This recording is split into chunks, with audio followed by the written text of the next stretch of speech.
আপনাকে কি করে ভালো না বাসি ইয়া রাসূলুল্লাহ।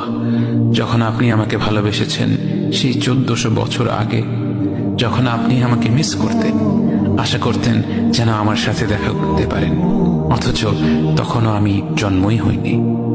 সেদিন সাহাবীরা আপনার চোখে পানি দেখে বলল, ইয়া রাসূলুল্লাহ, আপনি কাঁদছেন কেন?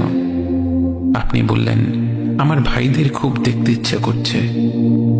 সাহাবীরা বললেন, আমরা কি আপনার ভাই নই ইয়া রাসূলুল্লাহ? আপনি বললেন, না, তোমরা আমার সাহাবী। আমার ভাই হলো তারা যারা আমার পরে আসবে এবং আমাকে কখনো না দেখেও তারা আমাকে বিশ্বাস করবে।